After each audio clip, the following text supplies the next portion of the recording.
Brigadier Hemant Mahajan welcomes you to another session on China, China's unrestricted war against India. In today's session, we will talk about another important aspect of the war that we are fighting against China, that is improving our infrastructure in Ladakh. I take it that all of you are hearing me well and you are receiving my audio as well as video equally well. Okay. To talk to us today on this important issue, we have a very distinguished army officer with us. He is Lieutenant General Sanjay Kulkarni. So what I will do is, in the beginning, I will introduce General Sanjay Kulkarni to you, and thereafter we will start the interview with him, also the discussion. Lieutenant General Sanjay Kulkarni was commissioned in Fort Kumaon in 1977, and he had an illustrious career of nearly 39 years in the Indian Army. He served in all kinds of terrain, in all kinds of operations that Indian Army has undertaken since 1977. Some of the important highlights of his careers are he participated in Operation Polar Bear or Operation Meghdut in 1984. He led his platoon to unfurl the national flag at Bila Phunla. For this, he was awarded Shaurya Chakra. Thereafter, he's won a series of awards while serving on the LOC, etc. He served extensively on the Indo-China border, Indo-Pakistan border, taken part in various operations. He commanded his battalion, Rashtriya Rifle Battalion, on the LAC, in the area of insurgency-prone areas of Jammu Kashmir. He commanded a brigade on the LAC. Thereafter, he commanded a division on the LAC. And most important, he also was responsible for looking after the Infantry Directorate of the Indian Army, the most important arm of the Indian Army, which actually fights the war. So thereafter, he's done all the important courses that are expected to be done in the Indian Army. So therefore, we cannot have a more qualified officers to talk on this issue than Sanjay Kulkarni. So I'll request now Sanjay to make his appearance, and we will start his interview. And briefly, I'll ask him as to he recently visited the Leh area, Ladakh area. He was there for a few days. He went on ground. He went to the LOC. He went to Pangang Tso Lake. So let us now speak to him and find out as to what kind of things are happening on the LOC presently and how does he see the situation on ground on the LAC. General Sanjay Kulkarni. Jai Hind, sir. And let me be honest enough to say that you've been rather magnanimous in introducing me, but notwithstanding that, I'll more or less be able to tell you in both bilingual. I'll switch on to English, Hindi, and be able to convey to you. First and foremost, in Ladakh, what I saw, जितने tourist मैंने इस बार देखे, इतने tourist मैंने पहले कभी नहीं देखे. नंबर 1. नंबर 2, डोमेस्टिक टूरिज्म इतना ज्यादा, ये आप अंदाजा नहीं लगा सकते किस तरह से लोग ले लद्दाख कारगिल जा रहे हैं. चाहे वो मोटरसाइकिल पे जा रहे हैं, by road, coming by air, ट्रेमेंडस amount of tourism. और दोनों एक्सेस के ऊपर, ले मनाली एंड श्रीनगर, जोजिला से होते हुए, कारगिल से होते हुए ले. तो ये साफ साबित करता है कि किस प्रकार से जो इंफ्रास्ट्रक्चर जिसकी आप बात कर रहे हैं, वो किस तरीके से उसमें इतना सुधार हुआ है. और वही कारण है कि लोग बेतरतीब, मतलब मुझे आश्चर्य हुआ जब मैं खुद पेंगांग सो गया कि किस तरीके से लोग वहां पर घूम रहे हैं और 1-2 दिन कैंप कर रहे हैं और फिर वापस आ रहे हैं. तो ये साफ साबित करता है कि वहां का जो माहौल है बहुत अच्छा है. कोविड के मद्देनजर of course masking is very important, everybody is catering for that protocol. But notwithstanding that, ये जो 2 मेन आर्टरीज जो आ रही हैं, that is from Leh, one to Leh from Manali and one to Leh from Zojila. ये दोनों के ऊपर मतलब एक तो जैसे कि रोहतांग पास के नीचे अटल टनल बना तकरीबन 9 किलोमीटर लंबा और जिसके कारण कि जिस प्रकार से गाड़ियां लगातार जा रही हैं और फिर एक और टनल बन रहा है जो कि निप्चू वहां पे जाकर के बनेगा नीमू में और ये फिर दोनों जो लेह मनाली वाला रोड है ये maximum traffic which will bring to Ladakh that is from Pathankot side. तो आप देख सकते हैं पंजाब हिमाचल की तरफ से ये ट्रैफिक आ रहा है और दूसरा अगर हम चलें तो जम्मू से श्रीनगर होते हुए फिर सोनामर्ग होते हुए जोजिला फिर द्रास और फिर कारगिल और उसके बाद ले यानी ये दोनों। और आश्चर्य की बात यह है कि पहले ये जो सड़कें होती थी ये तकरीबन 6-7 महीने बंद रहती थी और बर्फ इतनी ज्यादा बर्फ कि उसको क्लियर करना बहुत दिक्कत आती थी। लेकिन अब जिस तरीके से कार्रवाई शुरू है टनलिंग की कार्रवाई शुरू है आप अंदाजा लगा सकते हैं जिसको 3-4 घंटे लगते थे जोजिला में उस पास को पार करने के लिए with vehicle it will just take 15 minute. क्या आप अंदाजा लगा सकते हैं जहां पे हम लोगों को 3 घंटे लगते थे वहां 15 minute and all weather 24/7 365 days people will be able to travel by in vehicles or bikes whichever way they wish to from Srinagar right up to Leh by just crossing this tunnel which otherwise would have taken about 3 hours just about 15 minutes. So that is the kind. There are 2 tunnels coming up. एक तो जो जोजिला वाला है वो तकरीबन 14 kilometre है और उससे one short of it of Zoji La another 6 kilometre. तो ये जो दोनों टनल ऑपरेट करने शुरू होंगे तकरीबन मुझे लगता है जब मैं बात की लोगों से तो 5-7 साल लगने की उम्मीद है क्योंकि बहुत एक तो जो एरिया है वो बहुत टफ है very very tough. It's absolutely सब जीरो टेम्परेचर में काम करना इतना आसान नहीं होता। आजकल जैसे आप देख रहे हैं बारिश हो रही है वहां पर भी बारिश हुई आपको आश्चर्य होगा लेह में भी बारिश हो रही थी। अमूमन लेह में जाना जाता है कि बारिश बहुत कम होती है तो काफी है हरियाली काफी है lots of trees have come up all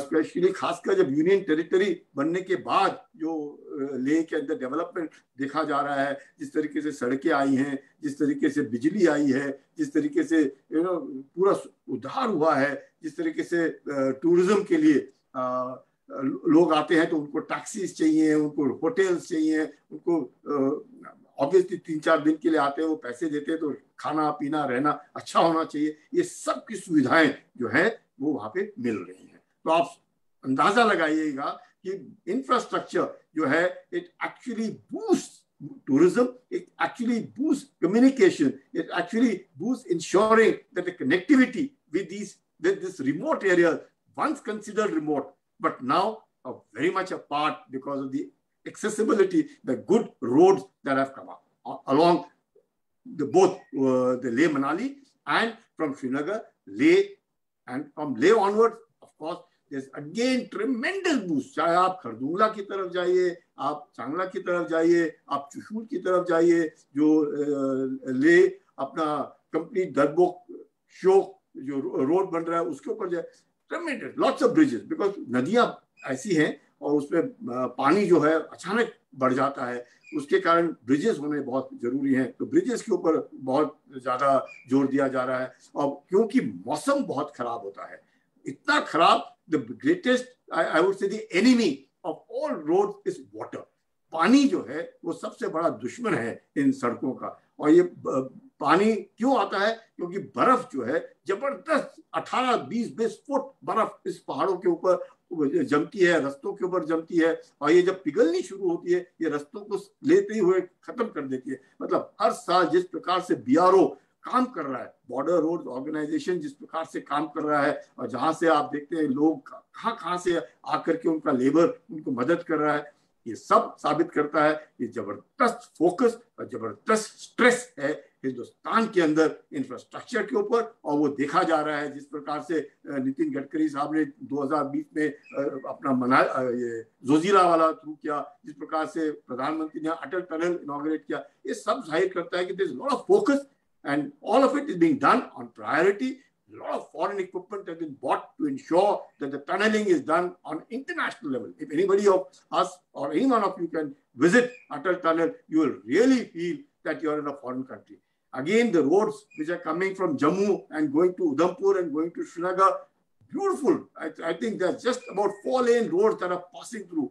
Lots of bridges, good infrastructure, a lot of railway lines. Railway line has come up to Udhampur. Udhampur is going out to Baramulla.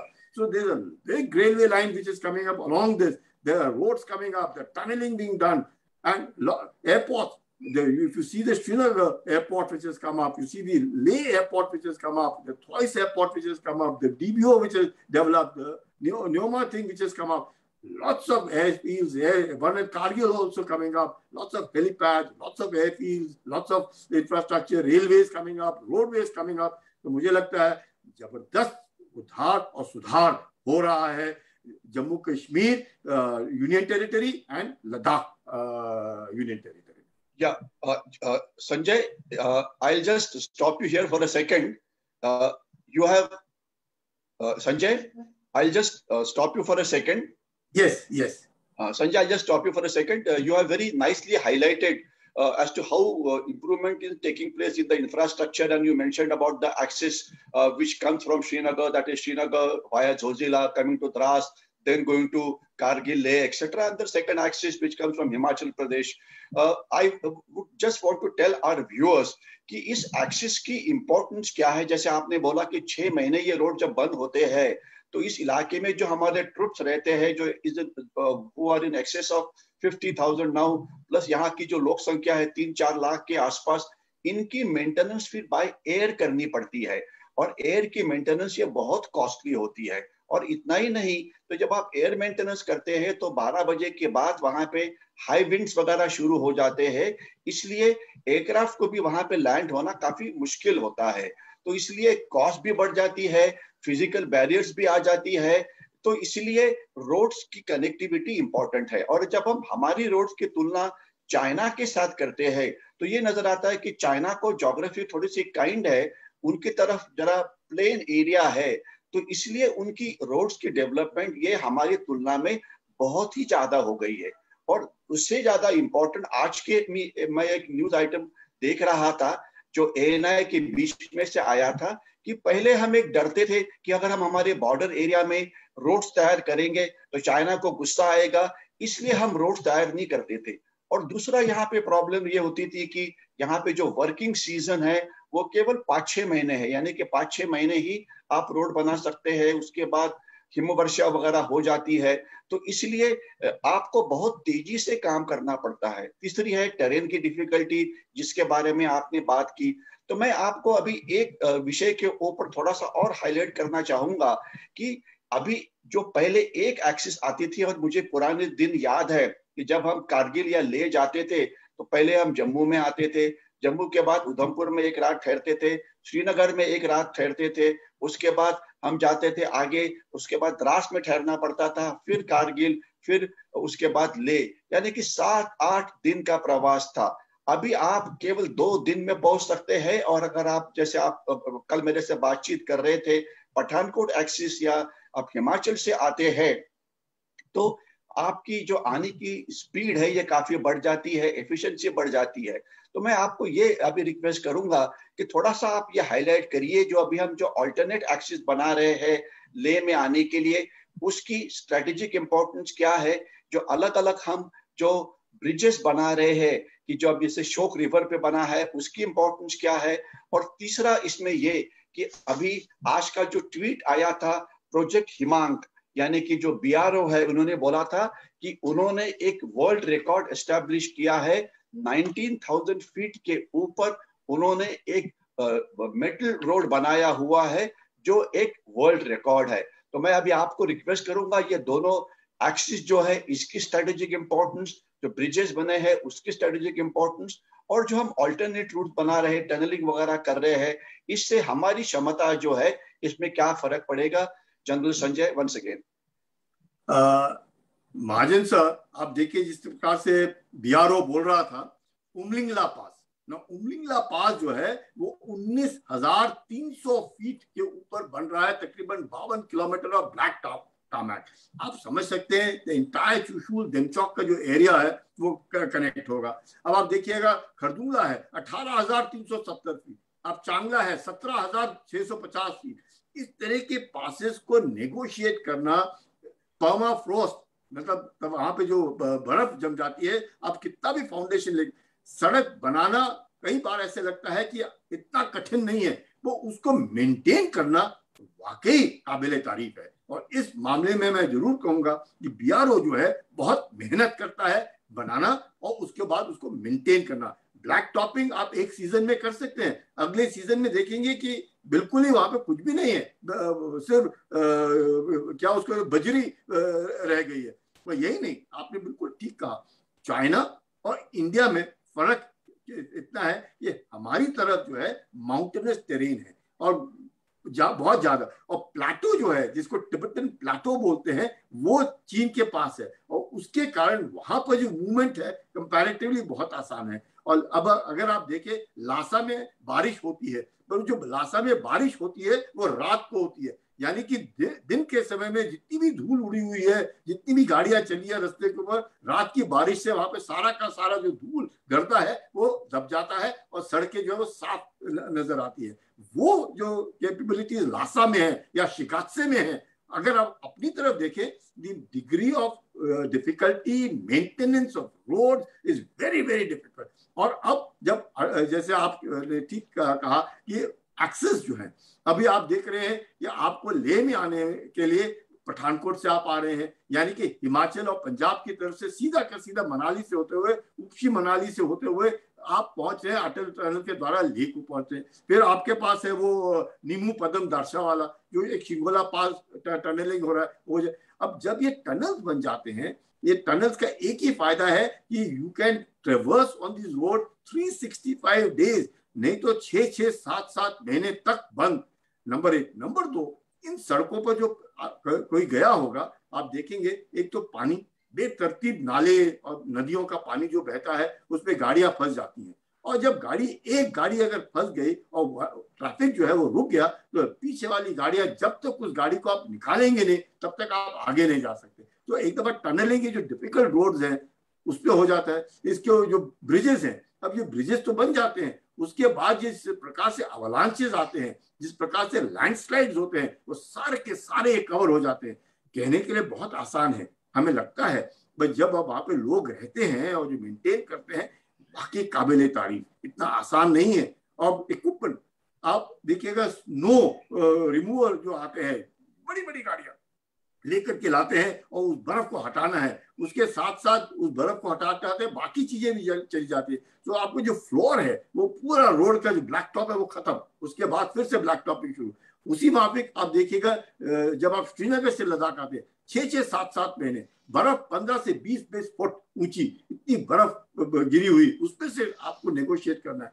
उसके बाद जो कैंपेनिंग सीजन जिसे हम लोग बोलते हैं, जो हो सकता है लड़ाई कब होगी, अमूमन इतनी सर्दी वाले इलाके में तो नहीं होगी, बहुत मुश्किल। तो जो कैंपेनिंग सीजन है वो है समर सीजन, और उसी के अब विंटर के बाद जब समर आता है तो वो मेंटेनेंस सीजन हो जाता है।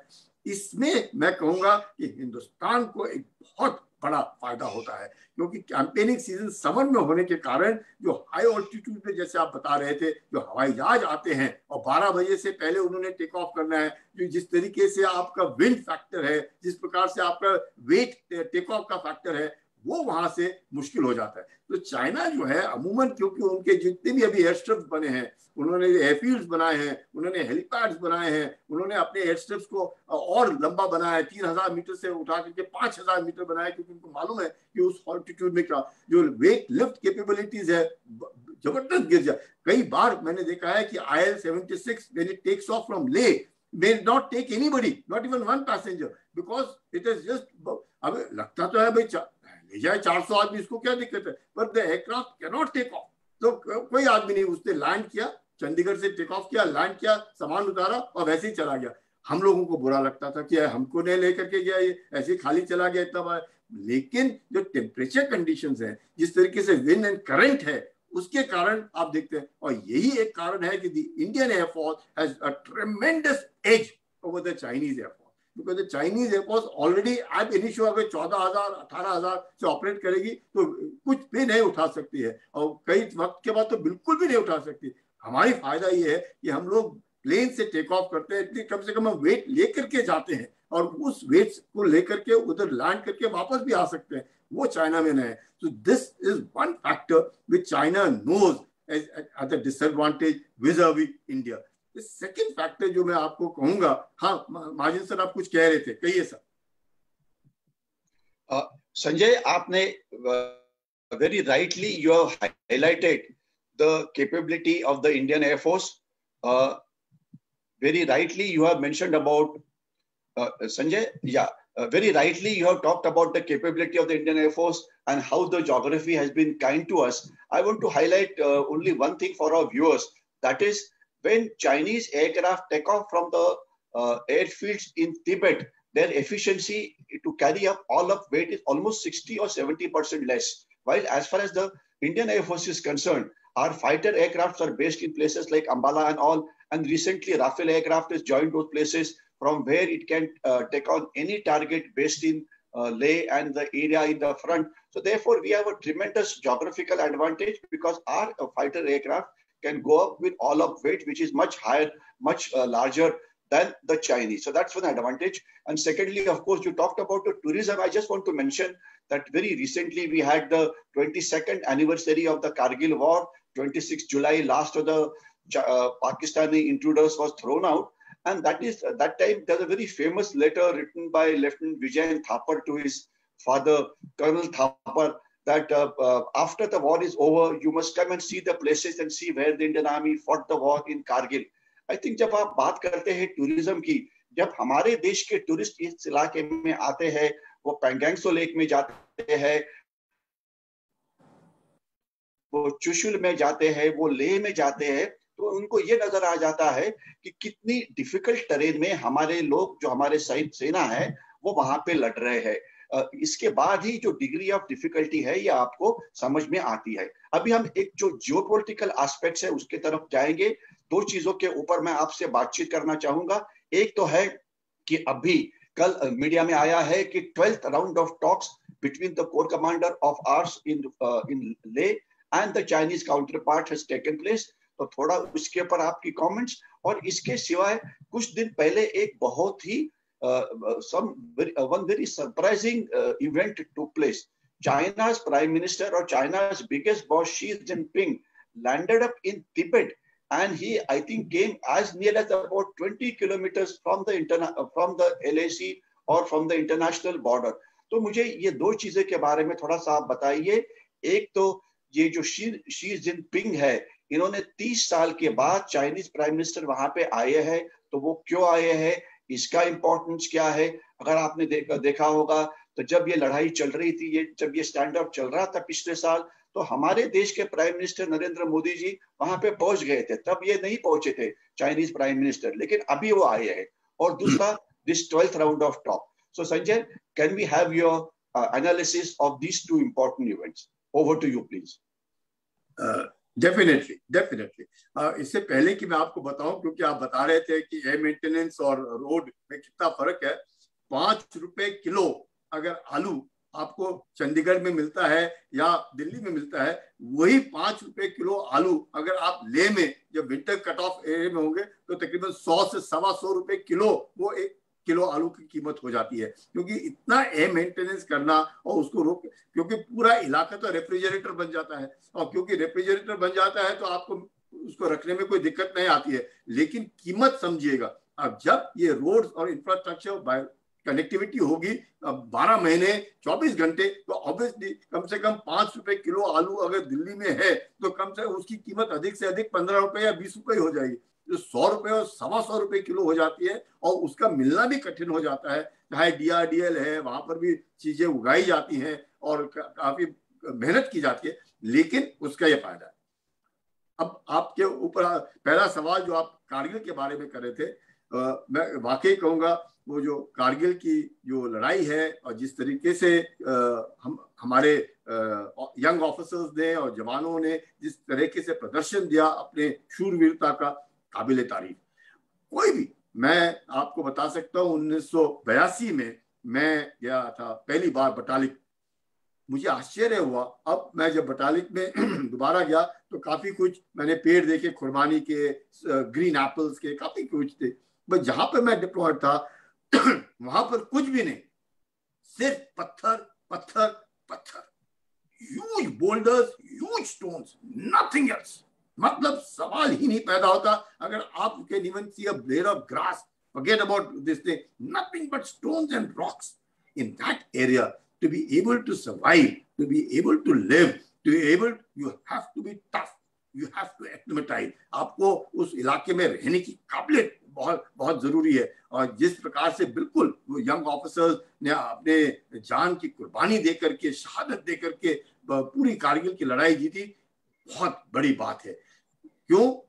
जो आदमी, माउंटेन्स फेवर द डिफेंडर, जो एक दफा ऊंचाई पकड़ लेता है उसको वहां से हटाना, मैं कहूंगा नामुमकिन के बराबर हो जाता है। क्यों लोग हम सियाचिन के अंदर क्यों हैं और क्यों नहीं हमारे को कोई हिला सकता है? क्योंकि हम लोगों ने हाइट्स पकड़ के रखी है और हमको वहां से निकालना बिल्कुल नामुमकिन है। आज ही नहीं, आने वाले दिनों में तो और भी बिल्कुल नामुमकिन है। पर नामुमकिन को मुमकिन करना ये शायद हिंदुस्तान की फौज ही जानती है और हिंदुस्तान की फौज ने करके दिखलाया है। और यही काबिलियत है जिसको आज चीन डरता है। चीन को मालूम है कि हिंदुस्तान की फौज में अगर कोई ऐसी काबिलियत है जो उनके लोगों में नहीं है, वो हान में नहीं है, वो ये है कि हिंदुस्तान की जो फौज है वो ऐसे इलाकों में, ऐसे दुर्गम इलाकों में जहां पे सांस लेना मुश्किल है, जहां चलना मुश्किल है, जहां खाना मुश्किल है, जहां दिखना मुश्किल है, वहां से इलाके में इस इलाके को रखवाली करना और यकीन करना कि दुश्मन घुसपैठ ना करे, बहुत बड़ी बात है। इसीलिए यही कारण है कि शी जिनपिंग जो अभी तिब्बत में आए, और पहली बार है कि 30 साल के बाद कोई चीन का मुखिया इस इलाके में आया हो। क्योंकि हु जिनटाओ जो होते थे वो इस इलाके के चीफ एडमिनिस्ट्रेटर होते थे। तो उनके वक्त ये रेलवे लाइन आई जो लासा से, जो बेजिंग से लेकर के लासा आई और अब आगे जा रही है, ये उनके दौरान आई और 5-6 साल के अंदर उन्होंने उस रेलवे लाइन को बनवाया। अब शी जिनपिंग आए, उनको क्यों लगा? उन्हें लगा कि क्या हम जो तिब्बत के लोग हैं इनको इस्तेमाल कर सकते हैं? क्या इतने सालों में कुछ फर्क पड़ा है तिब्बतन लोगों में? क्या उनका जो झुकाव है चीन की तरफ है या अभी भी वो दलाई लामा हिज होलीनेस की तरफ ही देखते हैं? और उनका जो विजिट है वो हिज होलीनेस के बर्थडे के तुरंत बाद हुआ, ये देखने के लिए कि किसी प्रकार से भी उनका जो बर्थडे है, उनका जो जन्मदिन है वो ज्यादा महत्व ना रखे और शी जिनपिंग का जो विजिट है उसका महत्व होना। And all said and done, the picture is worth 10,000 word. वो शी जिनपिंग चीन के राष्ट्रपति हैं, उनको जो भी खबर मिलती होगी, कैसे भी मिलती होगी, और जो वेस्टर्न थिएटर कमांडर हैं शू, जिनको अभी 4 स्टार जनरल बना दिया गया है, वो शी जिनपिंग के बिल्कुल खास आदमी हैं और उनको वहां पे रखा गया है। और उनकी उम्र भी कम है और जो कोर कमांडर के इक्विवेलेंट लोग उधर हैं, चाहे वो किसी भी रीजन के हो, वो तकरीबन 6-7 साल से लगातार उसी इलाके में है। हम लोग तो बदली होते रहते, हमारा टर्नओवर होता है, वो वहीं पर है। शी जिनपिंग के विजिट से एक तरीके से वो देखना चाहते थे और बताना चाहते थे टिबेटन्स को, जो लोकल टिबेटन्स हैं, कि आप हमारे साथ काम कीजिए, आप चाइनीज कम्युनिस्ट पार्टी के साथ रहिएगा, हम आपकी देखभाल करेंगे। चाहे वो बॉर्डर पुलिसिंग हो, चाहे वो पीएलए को ज्वाइन करने के लिए हो, मकसद ये था कि जो टिबेटन अपनी लॉयल्टी चाइनीज कम्युनिस्ट पार्टी को दिखाएगा उसकी देखभाल जो है शी जिनपिंग और कम्युनिस्ट पार्टी और चीन करेगा। प्लस हान जो पॉपुलेशन है, जो तकरीबन 95% आबादी का चीन का है, उनको अब इन दुर्गम इलाकों में रहना बहुत कठिन हो गया है, बहुत कठिन हो गया है। उनको लग रहा है कि शायद हम जी नहीं पाएंगे, हम रह नहीं पाएंगे जिस प्रकार से हिंदुस्तान का सैनिक रह पाता है। तो वो सोचते हैं why not use the son of the soil concept, और वहीं के लोगों को एनरोल किया जाए पीएलए के अंदर, जो मॉडल विलेजेस बनाए हैं उनको इस्तेमाल किया जाए, उस एरिया को देखभाल किया जाए। तो वो कोशिश कर रहे हैं कि प्लस जब कैलाश हाइट्स की बात करते थे, कई रिपोर्ट्स आई हैं कि जो टिबेटन्स जो अपने स्पेशल फोर्सेस में जिस प्रकार से उन्होंने कैलाश हाइट्स पकड़ा, उसको देख करके शी जिनपिंग और चीन ने घबरा गया कि हमारे पास भी टिबेटन्स हैं, इनके पास वाले टिबेटन्स इतने अच्छे और तगड़े और इतना उनमें जज्बा कैसा है, उनमें जुनून कैसा है, और हमारे वाले टिबेटन्स में क्यों जुनून नहीं है। तो ये जो चीजें हैं शी जिनपिंग खुद जाकर के आजमाना चाहते थे, देखना चाहते थे, और उन्होंने कई तरीके से उनको मैं कहूँगा ये सम incentives He's tried to give them housing, health, education, better connectivity, good communication, जिससे कि वो किसी प्रकार से भी चीन जो हान पॉपुलेशन है उनकी मदद करे। आपको आश्चर्य होगा महाजन सर, पूरे तिब्बत में the density of population is just about 3 people per square kilometer. For miles, you will not see a vehicle. For miles, you will not see people. 3, just 3, and just see the amount of money that China is investing. तो आप समझ सकते हैं चीन की कथनी और करनी में अंतर है। चीन कहता तो तिब्बतन के लिए है और कर रहा है, तो उसका मकसद है हिंदुस्तान के ऊपर दबाव डालना, हिंदुस्तान को प्रेशराइज करना, हिंदुस्तान को, बिकॉज उनका मकसद ही ये है कि जीतना है बगैर लड़ाई के। किस तरीके से हम दबाव डाल सकते हैं हिंदुस्तान के ऊपर, तो हिंदुस्तान भी तैयार है। पर शी जिनपिंग का ये जो विजिट है ये साफ दिखाता, यही नहीं, शी जिनपिंग आए बाय एयर और गए bye rail. He traveled on that rail line which links Lhasa to Beijing. So you can well imagine himself now felt, yeah, how does it feel to be able to go and travel along this railway line, which is a big boon to tourism and also for mobilization of their own PLA. Yes, sir. Yeah, Sanjay, yeah, thanks a lot for putting the visit of Xi Jinping in proper perspective. It was first time in 30 years that a Chinese prime minister visited Tibet. So you very rightly highlighted what are the implications, what are the importance. Now you have been a DG Infantry Director. For our viewers, what they must understand is DG is Director General of Infantry Directorate. And Indian Army, 40% strength is consists of infantry. There are various regiments like the Kumaon, to which General Sanjay belongs, Maratha Light Infantry, to which whom I belong. And the most of the fighting is done by the infantry in places like, let's say, Kashmir Valley, etc., and also in the northeast. And recently we had the last year had the Battle of Galwan, in which the 16th Bihar did a good job. And the viewers of this Facebook would remember that sometime back, colonel Santosh Babu, जिनको इस लड़ाई में, गलवान की लड़ाई में महावीर चक्र से गौरव उनका किया गया था, उनकी पत्नी श्रीमती बाबू को इसी मंच के ऊपर हमने एक अवार्ड दिया था और उनकी आपने इंटरव्यू भी सुनी होगी, जो आज भी फेसबुक के ऊपर भी अवेलेबल है और जो यूट्यूब के ऊपर भी अवेलेबल है। तो अभी मैं जनरल संजय जी से ये पूछना चाहूंगा कि ये माना जाता है कि चाइना की इकोनॉमिक पावर बहुत ज्यादा है, उनके पास जो वेपन्स है वो काफी अच्छे हैं, टेक्नोलॉजी उनके पास अच्छी है, लेकिन जिस फील्ड में जो हिंदुस्तान की या हमारे देश के साथ कंपटीशन नहीं कर सकते वो है ह्यूमन एलिमेंट। यानी कि जो हमारे देश के जो सैनिक है उनका जो जूनियर नेतृत्व है, उनका जो मिडिल लेवल नेतृत्व है, जो उनका सीनियर नेतृत्व है। और ये माना जाता है कि गलवान की लड़ाई में जबकि हमारे 20 सोल्जर्स ने वो उसमें मारे गए, लेकिन चाइना के 70 से ज्यादा सोल्जर्स इसमें मारे गए थे। और पहली बार 1978 के बाद blood of the Chinese soldier was spilled on the international border. Last लड़ाई वो लड़े थे वियतनाम के साथ 78 के अंदर, जिसमें उनका पराभव भी हुआ था।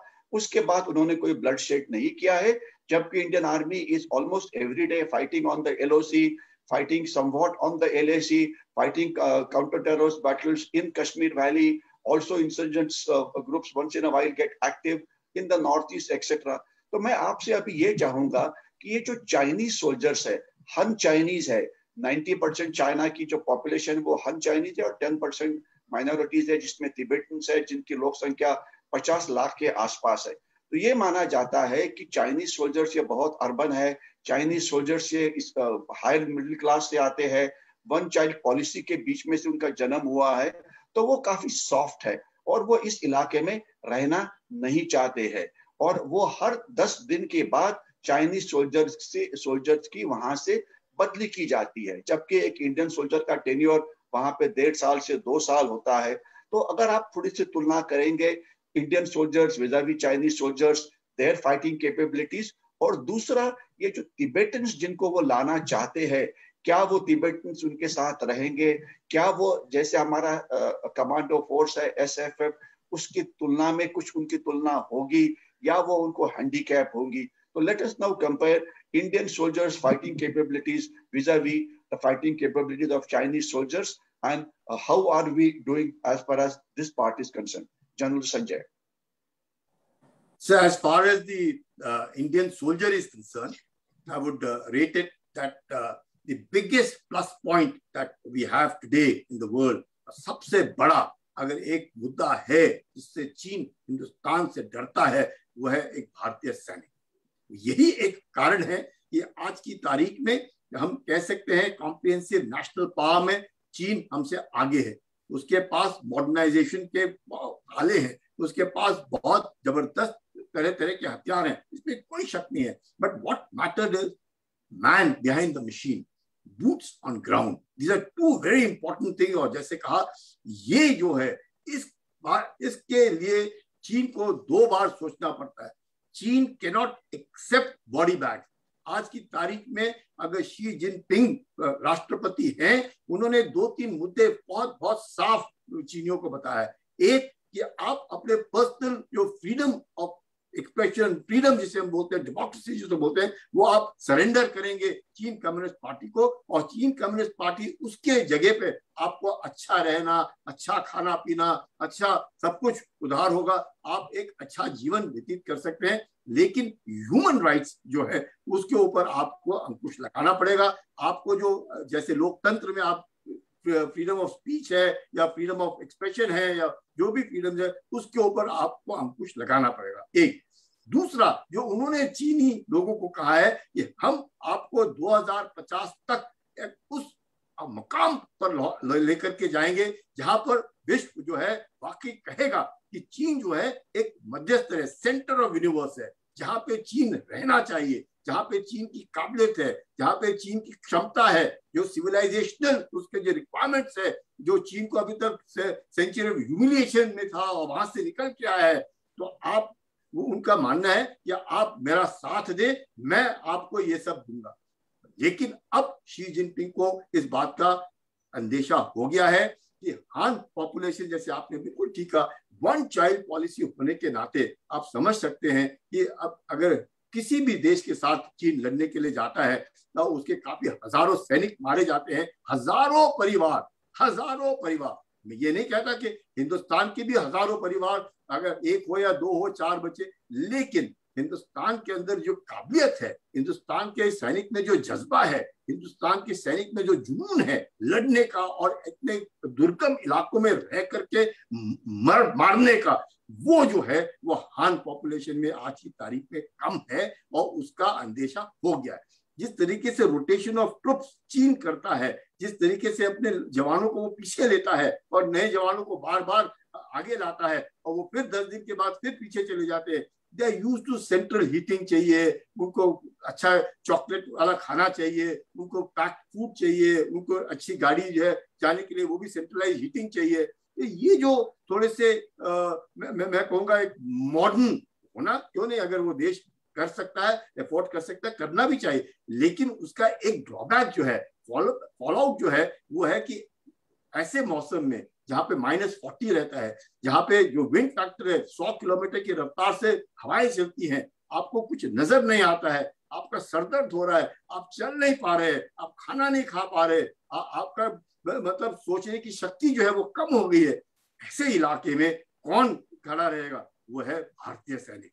उसके सामने लड़ने के लिए तो जरूर मैं कहूंगा कि चीन के पास बहुत सारे आले हैं, पर until and unless you have a good man behind the machine, that machine is useless.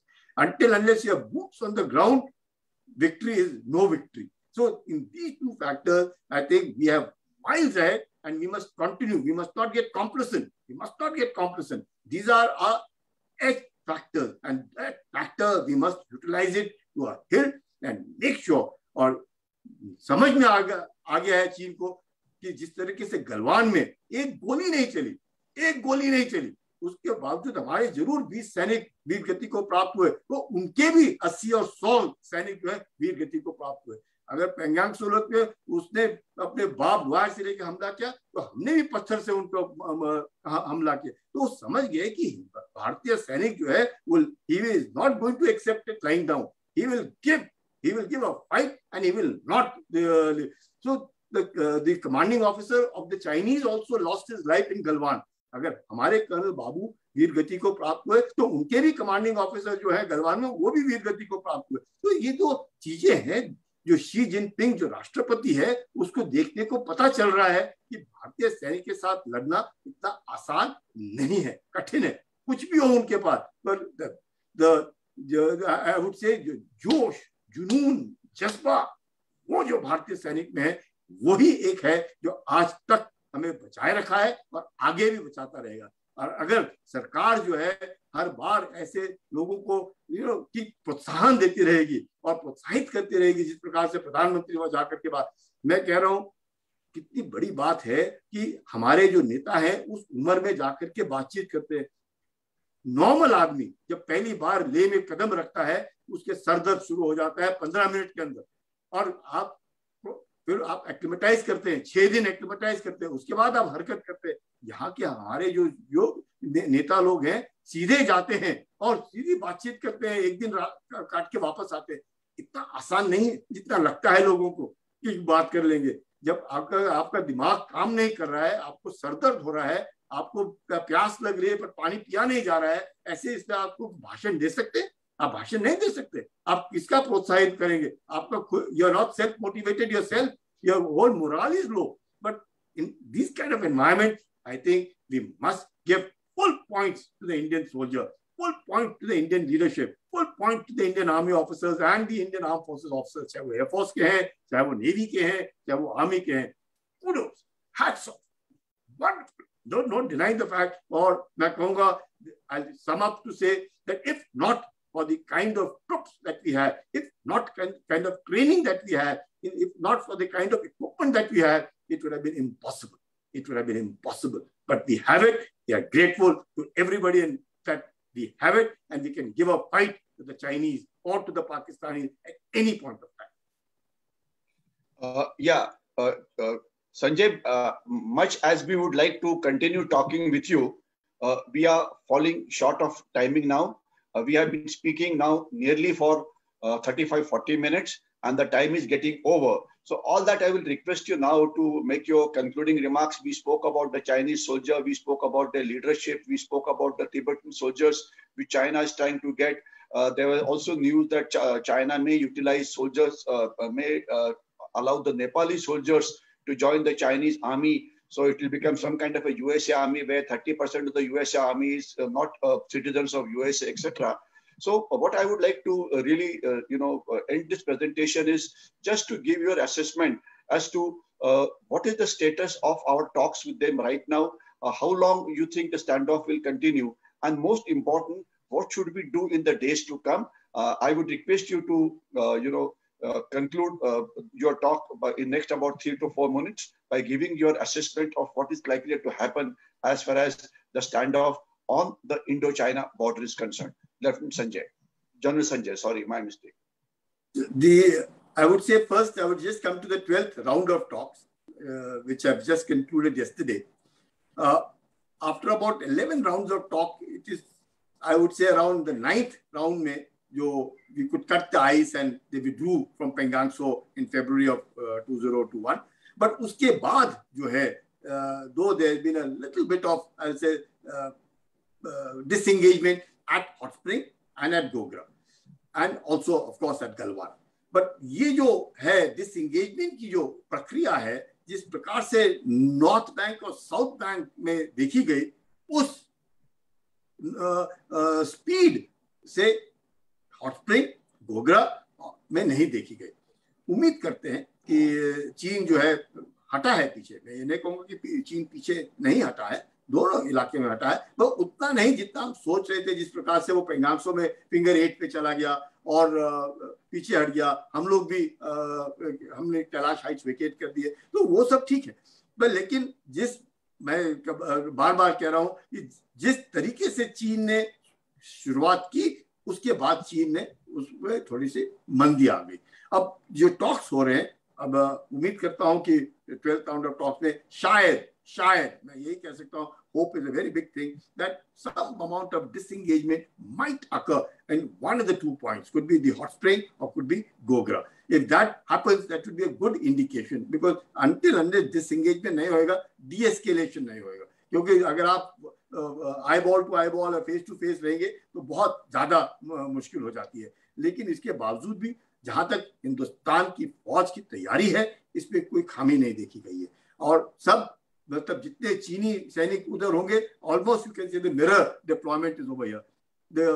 चीन का कहां से आ सकता है सबको मालूम है, पहाड़ी इलाका है, तो द रूट्स ऑफ इन्फिल्ट्रेशन और इनग्रेस रूट सबको सब कुछ मालूम है। कोई बड़े चीन जो पीछे हटा है वो तकरीबन 150 से 200 किलोमीटर पीछे हटा है, और 150 से 200 किलोमीटर पीछे हटना बहुत बड़ा लगता होगा, पर ऐसे इलाके में जब इंफ्रास्ट्रक्चर अच्छा है, रोड्स अच्छे बने हुए हैं, तो आपको इफेक्टिव आने में 2-4 घंटे के अंदर you can be effective at the point of contact. तो उससे हमें बच करके रहना है, हमें हर हमेशा विजिलेंट रहना है, हर हमेशा हमने सतर्क रहना है। और जहाँ पे सैनिकों का सवाल है, जहाँ पे क्या है जो हमें एक gives us a edge over the Chinese, is capacity building takes time.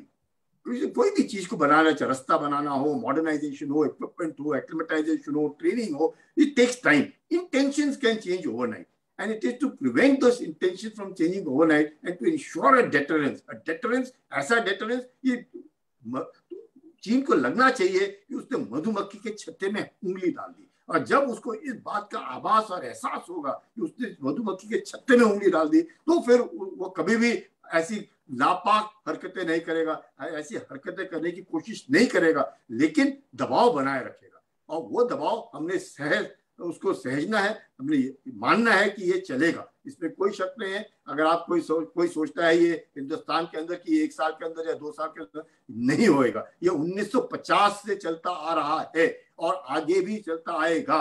ये 2 ही तरीके हैं, एक तो या लड़ाई हो और देखी जाएगी कौन जीतता है, कौन हारता है और कौन क्या करता है, और दूसरा है कि दोनों देश जो हैं एक लोकतांत्रिक तरीके से बातचीत करे, एक सभ्य देश होने के नाते, ओल्ड सिविलाइजेशन होने के नाते बातचीत करे, और उस बातचीत के द्वारा और उस बातचीत करने के बाद जो भी एग्रीमेंट्स होते हैं उन पर अमल करे। क्योंकि चीन ने जिस तरीके से इतने सारे एग्रीमेंट्स को बिल्कुल नाकारा कर दिया, डस्टबिन के अंदर डाल दिए और अपनी मनमानी करने की कोशिश की, अब चीन वो मनमानी नहीं कर सकता है। और ये संदेश जो है वो चला गया है, और वही कारण है कि अभी हरकत नहीं हो रही है। But we should not take this peace that we feel is peaceful, but it is more dangerous.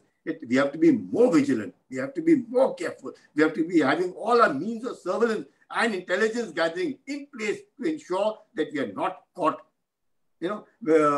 off guard by any of the Chinese action. So this is what I would say, that सतर्क रहिएगा, तैयार रहिएगा, सतर्क तैयारी रहेगी। Precaution will prevent war, and all precautions will ensure that nothing goes wrong anywhere, and for which we must continue to insist on modernization. We must continue to insist on equipping our forces well, so that nothing goes wrong at any point of time, 24/7, 365 days. And I can assure you through your medium to the people of India that they need not worry, at least on the front is concerned. Our troops are adequately equipped to take on any contingencies that might occur.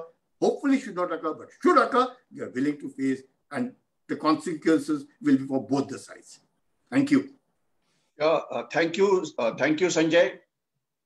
Thank you, Sanjay, for your... Yes, sir. Thank you, Sanjay, for your very illuminating comments on this issue. And you have said very rightly that there are 2 aspects. One is intention, second is capabilities. Capabilities take a lot of time to create, whether it's capabilities of road building or forces building or equipment building, etc. And intentions are whether today you are friendly, tomorrow you're not friendly, you decide to do something. So intentions can change. So therefore, we have to keep on building capabilities, and it will take a lot of time. And we are doing it in a way. I only hope that we continue to do it, especially with regard to modernization of armed forces, because there are a lot of gaps as far as technology is concerned, which I'm sure over a period of time will be built up. Second is building up the deterrence, which you rightly said. Let people not think that even if today something good comes out of the 12th round of talks and the Chinese decide to go back in Depsang and hot spring area, that does not mean that they will not come again to this area and it will again not carry out intrusions. So I think the nation has to remain vigilant. The nation has to stand behind our armed forces. So all that I will say right now, while ending this talk today, is we are very thankful to Lieutenant General Sanjay Kulkarni. He was recently in Ladakh, so he gave you a very grounds view of how things are changing in Ladakh, how things are becoming better there, how the infrastructure has improved, how our capabilities has improved. And one point which we did not get it out today, but maybe we'll bring it out in next talk of ours, is that we are focusing very largely on the Chinese border now, and our offensive capabilities on the Chinese border. So I think nation need not worry as far as the military aspect is concerned, but let us be very clear that this war with China, call it hybrid war, call it unrestricted war, is going to continue for some time. So we need to remain always alert as far as China is concerned. So thank you very much, General Sanjay. And we hope that all of you who have watched this should try and share this video with as many people as possible. And hopefully we will come and speak to you on another set of subjects with regard to China and India in the next session. So thank you, Sanjay, once again. And thanks everybody for attending this presentation. Thanks a lot, Sanjay, and Jai Hind.